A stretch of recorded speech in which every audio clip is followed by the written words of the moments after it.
Every chess player has to learn how to checkmate, but almost nobody can do all of them. I'm ranking every essential checkmate from the one a total beginner learns on day one, all the way up to a position so hard that grandmasters have failed to win it. From 400 to 3000 elo. The last two are where almost everyone breaks. Let's see how far you can actually get. Here's why this matters more than you think. You can have a winning position, you can be up a queen, you can outplay your opponent for 40 moves, but if you can't finish, none of it counts. Checkmating technique is the difference between I was winning and I won. Each one of these has exactly one key idea. Learn the idea, and the mate becomes automatic. Miss it, and you'll throw away one games for the rest of your life. We go from the easiest to the hardest, and they get brutal fast. Number 1. Two Rooks. 400 elo.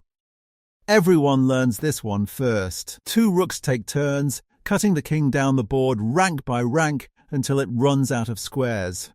One rook checks, the king steps back, the other rook seals the next rank, and the king has nowhere to go. The one concept: the rooks never need help. As long as they stay safe and work together, the result is never in doubt. If you don't know this one yet, learn it today. It wins you games immediately. Queen and king. 700 elo.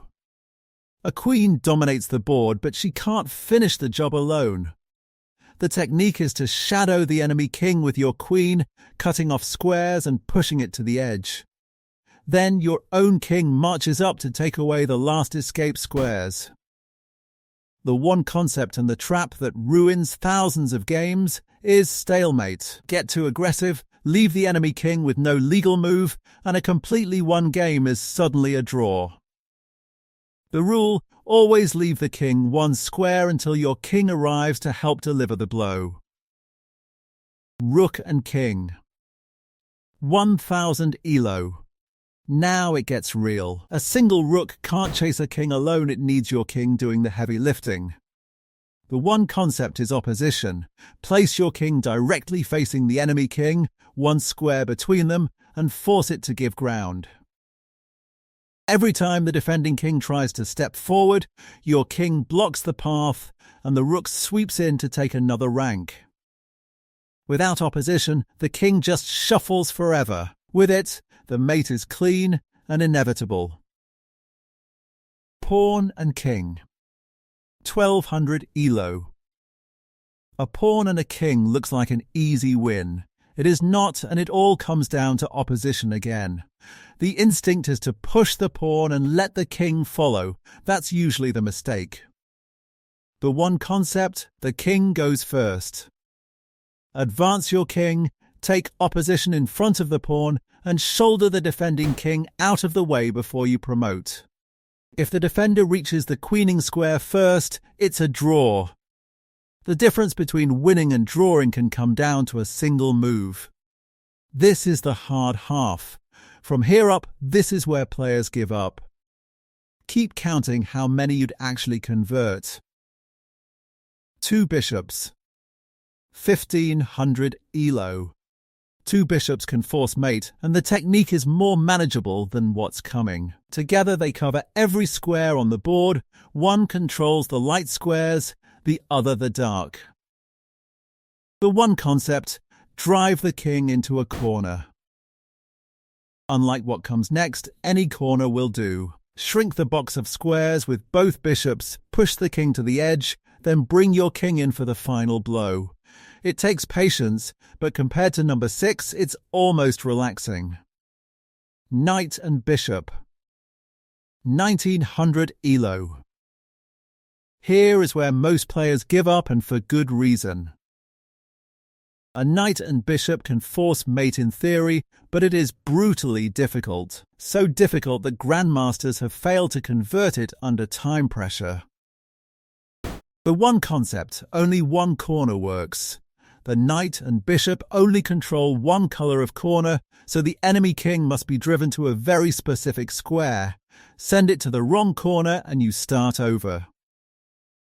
The knight has to constantly reposition, the margin for error is razor thin, and you will almost never see it in a real game. But if you can win it, you're operating at a level almost nobody reaches. Queen versus Rook, 2200 ELO. A queen beats a rook obviously, except this endgame is far harder than it looks, and has humbled players who thought the same thing. The one concept, patience over power. The queen gives precise checks, pushing the enemy king and rook back row by row, slowly cornering them. Eventually the rook is forced to step away from its king, and the moment it does, you win it. Or you mate. Rush it, play imprecisely, and the defence holds far longer than it should. Pause for a second, could you find the winning check here? It's all about cornering, never grabbing. Two knights versus pawn. 3000 ELO, this is the final boss. Two knights alone cannot force checkmate with perfect play. The defending king always escapes into stalemate. But add a single enemy pawn, and the position becomes winnable. The one concept sounds insane, the enemy pawn saves you. That pawn gives the defender a tempo move, which removes the stalemate that makes two knights impossible.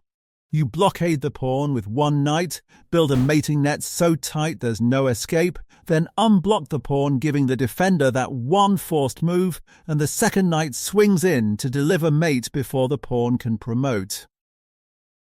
The window is so narrow that even grandmasters consider it one of the hardest wins in all of chess. So there it is, every essential checkmate, ranked from the 400 Two Rooks all the way up to the 3000 Two Knights.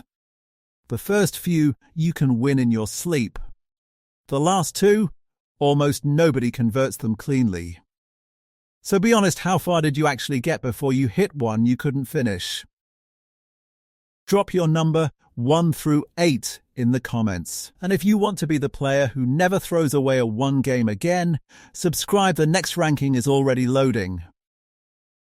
Now go win an endgame.